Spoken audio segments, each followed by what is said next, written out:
Good morning, I'm Chris Mooney. I'm a climate change, energy, and environment reporter here at the Post. I'm really excited to kick off today's panel. We have Dr. Heidi Hammel, planetary scientist and executive vice president of the Association of Universities for Research in Astronomy. We have Bill Nye, CEO of the Planetary Society. He informs me that he delivered the Washington Post. So from there to the stars.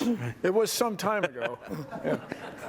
And last but not least, NASA Administrator Jim Bridenstine. So we have a great panel. Before we start, I want to let the audience know you can tweet your questions at us using the hashtag Transformers. Apparently they will travel through space, and I will then receive the questions on this iPad, or that's what they tell me. And I will work some of them into the discussion as we go.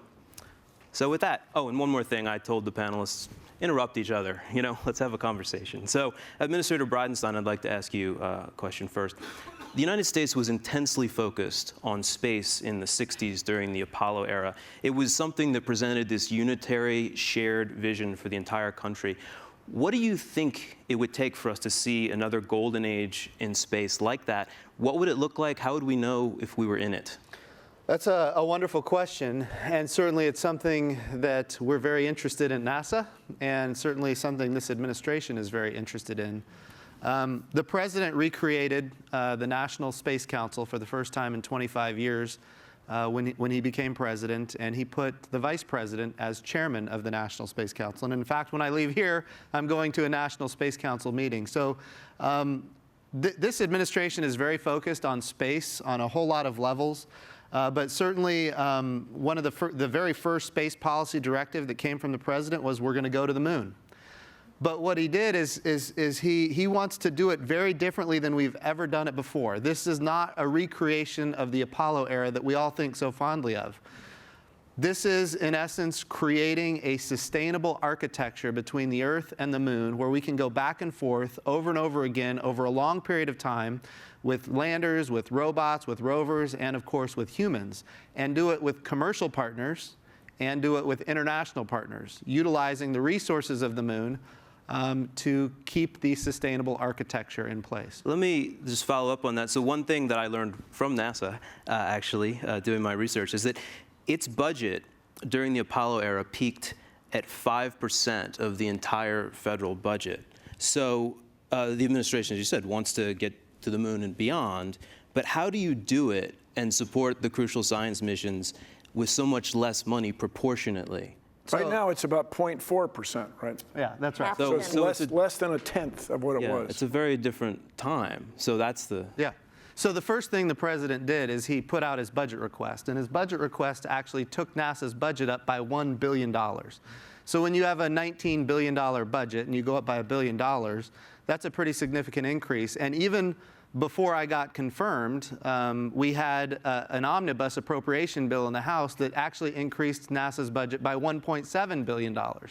So we're seeing bipartisan support and support from the administration for a budget increase. Now, I think it's important to recognize that when you talk about the budget as NASA's budget as a percentage of the federal budget, we have to remember that a lot of the federal budget has grown significantly, and so while it may be a smaller percentage, it's not necessarily because NASA shrunk, it's because the rest of the government grew, if that makes sense. Fair enough. Before we move on, can I talk about the golden era and what that meant as a scientist, a space scientist?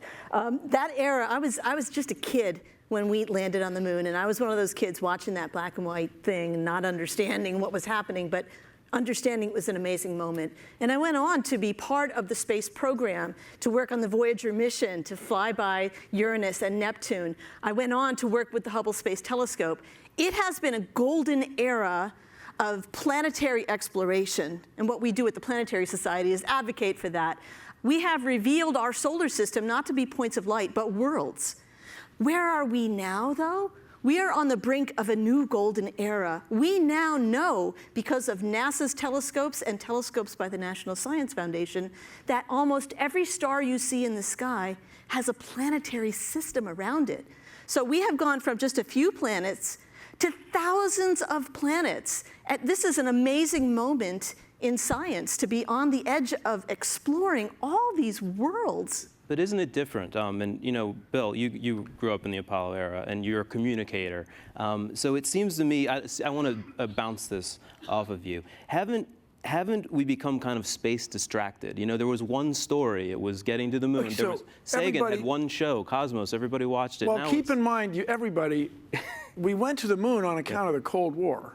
Okay. I mean, it was a Cold War effort, and you could argue that it was successful. But then the amazing science that spun off of that has led to the internet and mobile phones and global positioning and all these other things, because space exploration has become routine, or in some aspects. And that's nothing but great. And to Heidi's comment, what happened was I took one class from Carl Sagan when I was in engineering school. And now I'm the CEO. I left the room and there was a vote, and now I'm the CEO. But there was estimated that there were maybe a planet around every 100 stars. Well, now we think, in order of magnitude, there's 10 planets around every star. And this gets into the expression billions and billions. It really is amazing how many planets there must be out there. And so, as I always say, there's two questions we always ask. And if you meet somebody who hasn't asked these questions, they're lying to you. Where did we come from? And are we alone in the universe? And these are just deep, fundamental questions. And they're within us. And if you want to know the answers, you have to explore space. And everybody, to Heidi's point, it is very reasonable that we will find evidence of life on another world while we're all still alive, which would be astonishing. I mean, it would tell you, first of all, what if there's no evidence at all of life? That would mean, wow, we are unique in a way that's literally hard to imagine. But the other thing, it's very reasonable that we'll find life. Just think what it would mean. It would be like Copernicus or Galileo. It would be just fundamental. It would change the way everybody feels about being a living thing. To Bill's point, because I think he's right. Just in the 6 months I've been the NASA administrator, we now know that methane cycles on Mars are perfectly in order with the seasons of Mars. We also know that there are complex organic compounds on the surface of Mars. This is just within the last 6 months. Now, that doesn't guarantee life, but it increases the probability that there is life. And it's up to us to find it. Also, since I've been the NASA administrator, we now know that under the surface of Mars, about 1.5 kilometers under the surface, we have found liquid water. These are astonishing discoveries. So everywhere there's water on Earth, everywhere there's dampness, there's something alive. And so just think if there's Martian microbe. I mean, it would be astonishing, and we do that kind of exploration. It's not the only place in the solar system. That's right. Either, well, let's talk about Europa, for example. Yeah. Jupiter's moon Europa, which is a little ice ball, but under that crust of ice, we believe there's a liquid water ocean. And I want to tie this back to what Administrator Bridenstine was talking about, the human spaceflight program. One way we've been able to track the plumes of water we think exist on Europa is using the Hubble Space Telescope. And one reason the Hubble Space Telescope has been the most revolutionary tool in astrophysics for 28 years is because it was serviced by astronauts. It was launched on the shuttle program, and the astronauts went up there. They took out old instruments, they put in new ones. They took out old gyroscopes, they put in new gyroscopes, which are working again, in case you're wondering. And we do hope to be back on Sky with Hubble very soon. I'm very excited about it. So astronauts, the human spaceflight program works hand in glove with the science side, and I don't ever want to separate them. We need them both. But that actually brings up something I wanted to ask about, which is the International Space Station. Administrator Bridenstine, you've hailed this new era of spaceflight, and this involves shuttling on board commercially designed craft to the station. But you've also talked about phasing out funding for this research hub and having the commercial sector eventually take over. So my question is, what happens if markets don't evolve in the way that we think or hope, and commercial entities don't find it worthwhile to do the kinds of things that are happening there now? Yeah, that's a wonderful question, and it's an important question that we're gonna struggle with until we get the solution. The answer is this: we want to make sure we have zero gap in human presence in low Earth orbit and even beyond. We have had humans living and working in space now for 18 years straight, and we want to make sure that never stops. So in order to do that, we need to see a very robust commercial marketplace develop in low Earth orbit, and we believe that that's eminently possible. And what the president's budget request did is it said, hey, look, we need to start now very seriously considering how do we get to a day where commercialization happens in low Earth orbit. Now, if you go back in time to the Cold War, we came to the end of the Apollo program and went right into Apollo-Soyuz, which was an international cooperation between the United States and the Soviet Union at the time.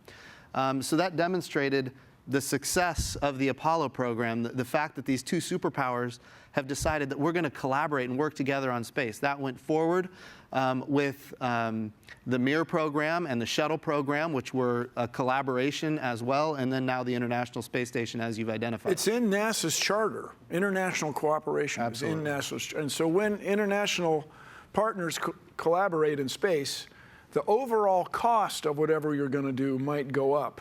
Exploring Europa, for example, but the cost per agency goes way down, significantly down. And whatever else the space station has done, it has been fantastic for diplomacy. Soft power. Do you agree, does the Planetary Society agree that a commercialization fate is inevitable in the long run? Is that something that you're, no? So I'd ask the administrator to comment on this. But now, some disclosure, I applied to be an astronaut 4 times.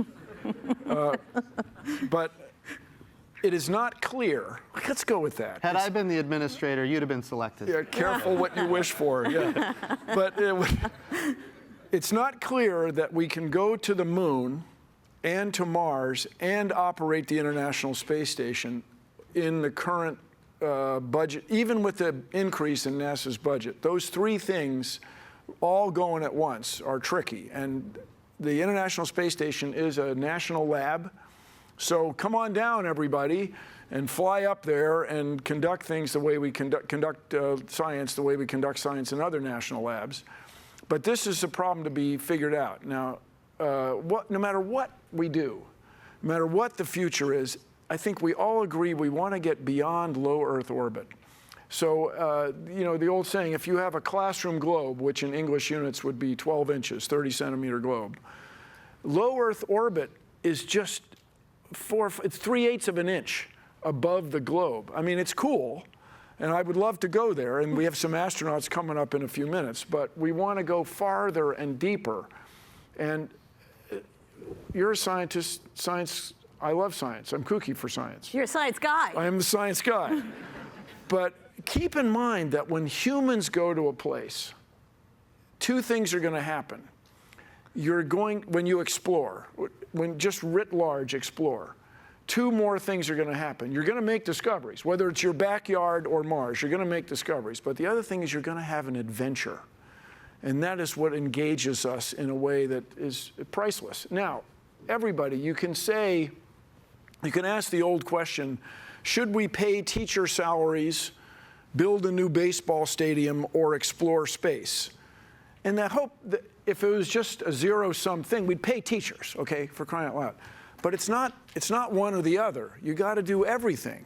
And so the NASA budget is an extraordinary value. If you ask people around the world what they think of NASA, NASA is the best brand the United States has. But I'm going to interrupt and lob a softball to Administrator Bridenstine. Okay. Let me share with you a vision of why I think we ought to move beyond low Earth orbit and get out there away, like we're not just an inch, but maybe, you know, to the moon or halfway to or beyond the moon, maybe even Lagrange 2. The reason I would like to do that is because I'm imagining building with astronauts an amazingly large space telescope, larger than James Webb. Something that maybe we have to assemble in orbit, perhaps. I don't know. Yeah. How cool. Well, that would be amazing. Or assemble on the surface of the moon, which is very quiet. I don't know if I would agree with that, See, sir. this is cool. Well, this is a real meeting. On the moon, no. On the moon, Mars. It's like I've been in this world for But 21 on Earth, years. we're struggling with the James Webb Telescope right now. Well, it's a hard problem. over No one's budget, ever it's no one's ever delayed. tried We've to never build built a something like James that. Webb before. You can't. Like I was saying I mean, before, you can't buy a kit for James Webb What is telescope. NASA's outlook on that? It's just And of course, I've been on the Hill, of course, making sure that we are in compliance with the law, and we have great support from members of Congress on both sides of the aisle for the James Webb. Let me just say this. With the James Webb Space Telescope, what we're doing, we are inventing new things in order to put something on orbit that is going to not only see distances, but it's going to see back in time to the very dawn of light in the universe, the very beginning of space and time. We're going to be able to see that, the very first light in the universe. We have models over what that might look like. Bill Nye knows exactly what it looks like. Oh, sure I do. But what we know is that our models are not right, and we're going to learn a lot. We're going to be able to see out to the very edge of the universe. We're in fact the planets that we now know. All of these stars have many planets around each star. We're going to be able to not only see those planets, but we're going to be able to characterize the atmosphere around those planets with the James Webb Space Telescope to determine if those planets could be inhabitable or not. So this is going to be transformative. It's going to rewrite science books. Bill Nye is going to have a lot of work to do when this gets. Bring it on. It's worth a couple more years and a couple. So more here's the thing. billion But just to be dollars. clear, it will be able to do that work if we are lucky and win the lottery twice over and find systems that are close enough to us that will be within the reach of James Webb Space Telescope. And we do have the TESS satellite, which is looking right now. Hopefully it will find them, and maybe we will. I don't know if y'all bought your lottery tickets right now. It's super high, so maybe we can do that. But the reason I was talking about a future space telescope is we want to really be able to answer this question, yes or no. Do Earth-like planets around sun-like stars truly have the ability to be habitable? And we may not be able to answer that question with Webb. That's why we need to move forward. And you and I talked a little bit about this, and you said, don't say that, Heidi, and I'm going to say it anyway, because I think this audience understands this. Building a facility like Hubble or James Webb or some future space telescope takes time. You can't do it in a year or 2 or 5 or 10. You sometimes take 20 years to truly build a cutting-edge revolutionary facility. And that's true for many of NASA's great missions. And we have to understand that and just, take it as part of the reality that we work in. And so for the politicians out there, when the NASA budget is uncertain, when there's a proposal to cut 5%, no, let's put back 10%. It's very difficult for programs to count on the funding and then make adequate plans. And so this leads to cost overruns. Let me go to Twitter. Dr. Kim Binstead asks, I think this is directed at you, how can NASA reach its goals when the destination, the moon, Mars, et cetera, changes with every administration? That's a critically important question. Yeah, you've been here 6 months, man. So here's the thing, and I think this is an important point to make. What we want to do at the moon is prove capability, prove technology, build this reusable architecture. So we want everything to be reusable. We talk about reusable rockets. We've seen what happens with reusable rockets. The cost goes down, access goes up. Well, we want the entire architecture between the Earth and the moon to be reusable. We want tugs from Earth orbit to lunar orbit to be reusable. We want a reusable command module in orbit around the moon. We call it Gateway. Think of it as a reusable command module. Can be there for 15 years. And we want reusable landers to go back and forth to the surface of the moon with rovers and robots and humans. And in building this architecture with reusability, that's how we get sustainability for the long term. And it's ultimately, this architecture can have American components, but it also it's open architecture. So the way we do avionics, the way we do data, the way we do power and docking, and all of the pieces that go into this overall architecture is going to be published on the internet. So if you're a country out there and you want to build a tug or you want to build a lander, you can plug into the architecture. If you're a private company out there and you want to invest in building your own lander, you can do that. And the Gateway is going to be available. This reusable command module is going to be available for your activity as well. So we want international partners, we want commercial partners. And here's the key to the whole thing. We want to prove everything is possible at the moon, where it's a 3-day journey home. We know what happens if you look at Apollo 13, if something wrong happens on the way to the moon. You can make it home. If something like that were to happen on the way to Mars, you're not going to make it. So we want to prove technology, we want to reduce risk, retire risk, and then the first gateway, of course, is about a reusable command module at the moon that has maneuverability, can go to the L1 point and stay in that near rectilinear halo orbit as well. But ultimately, the second reusable command, the second gateway would be a deep space transport. And that's our path to Mars. Now, what we're doing is both, and we're doing it at the same time. But no, we're not, this is not Lucy and the football again. I've said that over and over again. Because we've had these programs before where we go to the moon and then we stop, go to the moon and stop. And I know everybody says it. This time is different. We have commercial partners. We have, so far, since I've been the NASA administrator, I've met with 24 heads of space agencies, all of which are excited about our return to the moon and eventually going to Mars. So NASA is still 3 times bigger than any other space agency. It's still the world's leader in space. But the other space agencies and the commercial companies around the world do amazing things also. Collaboration is the key here. Collaboration is the key. So Absolutely. One of the long-standing and sort of potentially sad, wistful ideas about the search for life in space is this idea that Sagan popularized, it wasn't originally his, that we might not find life because it has a way of burning up its own resources or wrecking its environment or just getting so technologically advanced that it Well, this was nuclear war in the good old days. Or maybe it's climate change, and so that's one sense in which it's potentially tied. The two topics are tied: space and what's happening on Earth. And so I want to just ask on this topic, Administrator, you've changed your mind on climate change. You say it's human caused. What do you want to do now at NASA to help us better understand this? And I also want to talk about. I mean, I guess you guys have talked about this topic a lot together. I'd like to hear about that. So here's what we know. We know that carbon dioxide is a greenhouse gas. And we know that we as humans have put more of it into the atmosphere than ever before. And therefore, we are responsible for a lot of the warming that we're seeing of the planet right now. What NASA does, we do not want NASA to get involved in telling politicians what the solutions to the problems are. Because if we do that, we become very partisan, very political, very... Scientists don't like to do that either. We want to do dispassionate science. We want to build the sensors that are studying the Earth. We want to make all of that data and all that information available to the public. We want people to do their own research on the data. We want researchers to test each other's hypotheses. And so NASA is committed to dispassionately providing the data and the science and letting policymakers determine what to do about what we learn. Including if they find something really bad, like it's going a lot faster than we thought, there's another feedback. They just let the chips fall where they may. That's how it's going to go. It's up to the policymakers. No, I mean the researchers. NASA's researchers can just. I mean, imagine they find another methane feedback in the Arctic or something like that. Well, speaking as a scientist, researchers are going to research. That's what they do. And people who are keenly interested in those kinds of questions are going to pursue them with all the passion that they have, not only on Earth, but also trying to understand how Mars turned out the way Mars did and Venus turned out the way Venus did, and yet they're all in our solar system.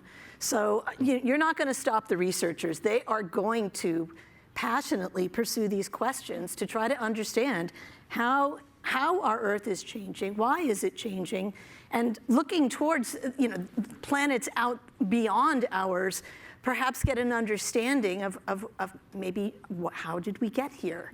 Where are we going? What happened at these other planets? So for me, of a certain age, it was a convergence of, let's say, Carl Sagan and James Pollock writing a computer program saying what would happen if all these nuclear weapons went off at the same time. You'd have a big cloud of darkness. People looking for oil off the coast of Mexico found this huge crater. And then principally James Hansen was looking at Venus and realized the strength of the greenhouse effect on Venus. And these 3 things came together in my lifetime. But it took a decade for people to realize that human-caused climate change was happening. And so it's this slow motion problem. And NASA has a huge role in showing us what's happening as the slow motion speeds up. So thank you, Administrator Bridenstine, for leading on this issue, because the data you have to respect the facts. It's just very important. Well, but here's what I was saying: is studying other planets is how we found out what's going on our planet. Yeah. And the cost of exploring those planets is so low compared to what we learn. Comparing the climate of Mars to Venus to Earth, it's amazing. To that point, we also know, because of work that NASA has done, we know that Mars used to have a really strong magnetosphere, and it used to have a really thick atmosphere, and it used to be covered. 2/3 of it was covered in an ocean. Something happened. What happened? The question is, what happened? What happened? Was it 1 billion years ago? Was it 2 billion years ago?